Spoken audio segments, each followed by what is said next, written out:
আসসালামু আলাইকুম। সংবাদে আপনাদের সবাইকে স্বাগত জানাচ্ছি। আমি ফিরোজ তোহা। শুরুতেই সংবাদ শিরোনাম। বাংলাদেশের সর্বশেষ গুরুত্বপূর্ণ আপডেট সংবাদে আপনাকে স্বাগত। শুরুতে সংবাদ শিরোনাম, পরে বিস্তারিত।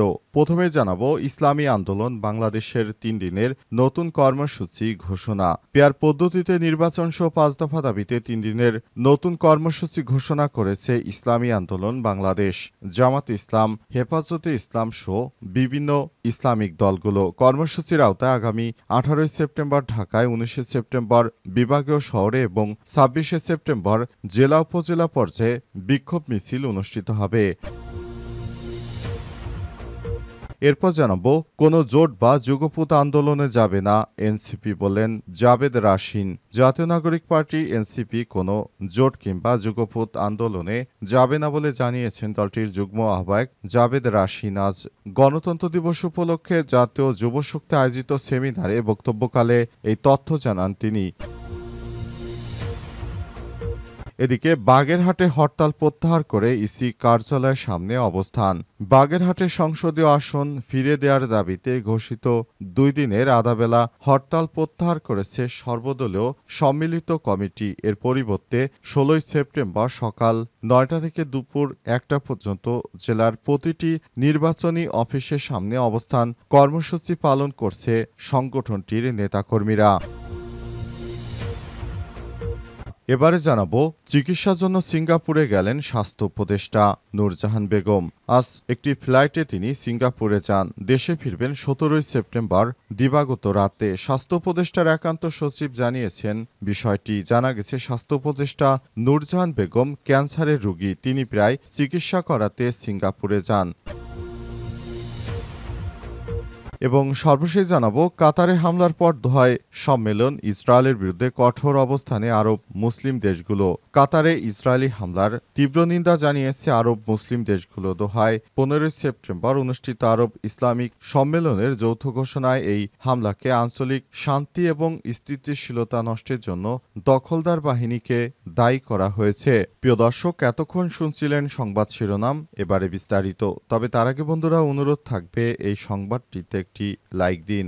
এই চ্যানেলে আপনি নতুন হয়ে থাকলে আমাদের সংবাদটি দেখতে দেখতে চ্যানেলটি সাবস্ক্রাইব করে রাখুন। কমেন্ট করে বন্ধুরা আপনার মূল্যবান মতামত জানিয়ে দিন আপনি বিশ্বের কোন দেশ থেকে বা বাংলাদেশের কোন স্থান থেকে আমাদের সংবাদটি দেখছেন এবং শুনছেন। আর বন্ধুরা, এই সংবাদটি আপনার সোশ্যাল মিডিয়া ফেসবুকে শেয়ার করে বন্ধুদেরও দেখার সুযোগ করে দিন। গাজা যুদ্ধে আপনি যদি নিরীহ ফিলিস্তিনিদের ভালোবেসে থাকেন, বন্ধুরা কমেন্টে ইয়েস লিখে বিশ্ববাসীকে জানিয়ে দিন। এবারে বিস্তারিত। ইসলামী আন্দোলন বাংলাদেশের ৩ দিনের কর্মসূচি ঘোষণা। পেয়ার পদ্ধতিতে নির্বাচন সহ ৫ দফা দাবিতে ৩ দিনের নতুন কর্মসূচি ঘোষণা করেছে ইসলামী আন্দোলন বাংলাদেশ। কর্মসূচির আওতায় আগামী ১৮ সেপ্টেম্বর ঢাকায়, ১৯ সেপ্টেম্বর বিভাগীয় শহরে, ২৬ সেপ্টেম্বর জেলা উপজেলা পর্যায়ে বিক্ষোভ মিছিল অনুষ্ঠিত হবে। সোমবার ১৫ সেপ্টেম্বর এক জরুরি সংবাদ সম্মেলনে কর্মসূচি ঘোষণা দেন ইসলামী আন্দোলন বাংলাদেশের মুফতি সৈয়দ মোহাম্মদ রেজাউল করিমের সময় সরকার পেয়ার পদ্ধতিতে নির্বাচন ঘোষণা না দিলে সমমনা দলগুলোকে নিয়ে আন্দোলনে নামবেন বলে হুঁশিয়ারি দিয়েছেন তারা। তাদের সঙ্গে যুগপৎ আন্দোলনে ৮টি রাজনৈতিক দল থাকার কথা ছিল, তবে আপাতত ইসলামপন্থী দলগুলোই মাঠে নামছে। এনসিপি কিংবা অন্যান্য রাজনৈতিক দল, গণ অধিকার পরিষদ কিংবা অন্য দল মাঠে নামছে না। তাদের মূল টার্গেট হচ্ছে তারা নির্বাচন পেয়ার পদ্ধতিতে চায়, আর এই নির্বাচনে লেভেল প্লেইং ফিল্ড নিশ্চিত করতে চায়। এছাড়াও ৭২ সংবিধান বাতিল চায়। এছাড়াও তারা জনগণের ভোটাধিকার নিশ্চিত করতে ৭২ সংবিধান বাতিলের পাশাপাশি পেয়ার পদ্ধতিতে তারা নির্বাচনের দাবি করছে। তবে সরকারের পক্ষ থেকে এখনো এসব বিষয়ে কোনো নির্দিষ্ট তথ্য জানানো হয়নি। সরকারের পক্ষ থেকে জাতীয় পার্টিকে নিষিদ্ধর ব্যাপারেও কোনো বিষয় এখনো সিদ্ধান্ত নেওয়া হয়নি। জুলাই জাতীয় সনদের ভিত্তিতে ফেব্রুয়ারিতে নির্বাচন দিতে হবে। ২ আগামী জাতীয় নির্বাচনে পেয়ার পদ্ধতিতে দিতে হবে। ৩ অবাধ, সুষ্ঠু, গ্রহণযোগ্য নির্বাচনের লক্ষ্যে লেভেল প্লেইং ফিল্ড নিশ্চিত। ফ্যাসিস্ট সরকারের সব জুলুম ও গণহত্যা, দুর্নীতির বিচার দৃশ্যমান। ৫ স্বৈরাচারীর দোসর জাতীয় পার্টি ও ১৪ দলের কার্যক্রম নিষিদ্ধ করতে হবে। এসব দাবি নিয়ে মূলত তারা আন্দোলনে নেমেছেন। কোনো যুগপৎ বা জোটভুক্ত আন্দোলনে যাবে না এনসিপি বললেন জাবেদ রাশিন। জাতীয় নাগরিক পার্টি এনসিপি কোনো জোটভুক্ত বা যুগপৎ আন্দোলনে যাবে না বলে জানিয়েছে দলটির যুগ্ম আহ্বায়ক আবেদ রাশিন। সোমবার 15 সেপ্টেম্বর গণতান্ত্রিক দিবস উপলক্ষে জাতীয় যুব শক্তি আয়োজিত সেমিনারে বক্তব্যকালে এই কথা বলেন তিনি। এনসিপি নেতা বলেন, কোনো জোটে যাচ্ছি না আমরা, আপাতত বাংলাদেশপন্থী রাজনীতিকে এগিয়ে নিয়ে যেতে এনসিপির অগ্রণী ভূমিকা পালন করবে। এ সময় সংবিধান নিয়ে বড় দুই দলের দ্বন্দ্বে দেশে সামরিক শাসন আসার সংখ্যা রয়েছে উল্লেখ করে অবিলম্বে গণপরিষদ নির্বাচনের মাধ্যমে নতুন সংবিধানের দাবি জানিয়েছে এই এনসিপির নেতারা। তারা জানিয়েছেন, দেশে গণপরিষদ নির্বাচনের মাধ্যমে আসলে ঠিক করা যায় দেশে কোন দিকে যাবে, অর্থাৎ এদেশে সংবিধান কি 72 সালের সংবিধান থাকবে নাকি 24-এর গণ অভ্যুত্থান এর নিয়ম মেনে সংবিধান পরিবর্তন হবে, সে বিষয়টি অন্তর্বর্তীকালীন সরকারকে ঠিক করতে হবে। বিভিন্ন দল বিভিন্ন কথা বলবে, আমরা বলেছি আসুন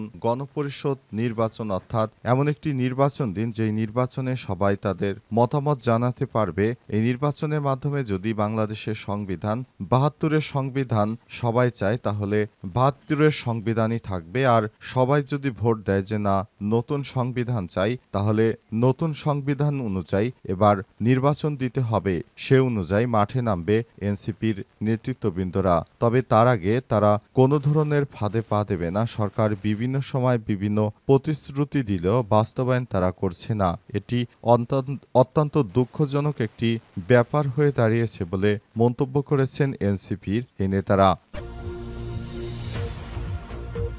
বাগেরহাটে হরতাল প্রত্যাহার করে ইসি কার্যালয়ের সামনে অবস্থান। বাগেরহাটের সংসদীয় আসন ফিরে দেওয়ার দাবিতে ঘোষিত 2 দিনের আধাবেলা হরতাল প্রত্যাহার করেছে সর্বদলীয় সম্মিলিত কমিটির পরিবর্তে মঙ্গলবার 16 সেপ্টেম্বর সকাল 9টা থেকে দুপুর 1টা পর্যন্ত জেলার প্রতিটি নির্বাচন অফিসের সামনে অবস্থান কর্মসূচি পালন করছে সংগঠনটি নেতাকর্মীরা। ইতিমধ্যেই কমিটির নেতাকর্মীরা জেলা নির্বাচন অফিসের সামনে অবস্থান নিয়েছে এবং আসন ফেরত পেতে তারা নানা ধরনের আন্দোলন কর্মসূচি শুরু করেছে। তাদের একটি আসন, তাদের সংসদীয় আসন আবার নতুন করে ফেরত দিতে হবে। তাদের আসনটি কেটে নিয়ে গাজীপুরে স্থানান্তর করেছে নির্বাচন কমিশন। এরপর গাজীপুরে মিছিল ও মিষ্টি বিতরণ হলেও বাগেরহাটে দেখা দিয়েছে মানুষের মধ্যে অসন্তোষ। তারা প্রতিনিয়ত রাস্তাঘাট ব্লক করে তারা তাদের দাবি দেওয়া প্রতিদিনই জানাচ্ছে। এ অনুযায়ী তারা বেশ কয়েকদিন হরতালও পালন করেছে। তবে সনাতন ধর্মাবলম্বীদের পূজা উদযাপন উপলক্ষে আপাতত তারা এই বিষয়টিকে সেভাবে কঠোর কর্মসূচি দিচ্ছে না। আপাতত তারা নির্বাচন কমিশন কর্মকর্তাদের ভবনগুলোর সামনে অবস্থান কর্মসূচি পালন করবে বলে জানিয়েছে তারা এবং এ অনুযায়ী তারা কাজ করছে। অন্তর্বর্তীকালীন সরকারের প্রধান উপদেষ্টা ক্ষমতায় আসার পর নির্বাচন কমিশন প্রতিটি আসন সমন্বয় করার চেষ্টা করছে এবং এরই ধারাবাহিকতায় বাগেরহাট থেকে একটি সংসদীয় আসন কমানোর সিদ্ধান্ত নেয় নির্বাচন কমিশন এবং এরপরই এই সমস্যার সৃষ্টি হয়েছে। চিকিৎসার জন্য সিঙ্গাপুরে গেলেন স্বাস্থ্য উপদেষ্টা। চিকিৎসার জন্য সিঙ্গাপুরে গেছেন স্বাস্থ্য উপদেষ্টা নূরজাহান।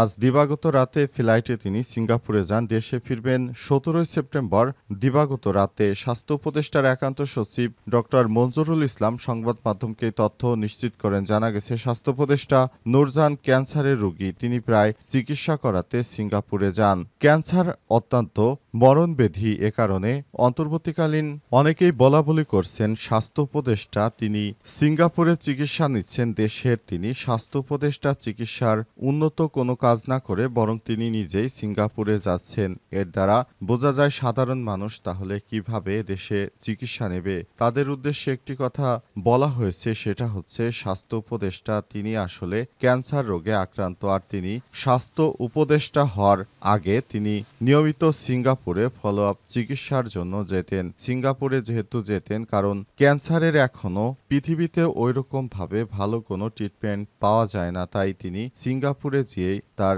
চিকিৎসা নিতেন, এমনটাই জানানো হয়েছে। এ কারণে সবার প্রতি আহ্বান জানানো হয়েছে বিষয়টি গুরুত্বের সঙ্গে বিবেচনা করে আপনারা কেউ এই ধরনের বিষয় নিয়ে সমালোচনা না করুন, কারণ ক্যান্সার অত্যন্ত মরণব্যাধি এবং এই ব্যাধির কারণে আরও মূলত এসব সমস্যা সৃষ্টি হতে পারে।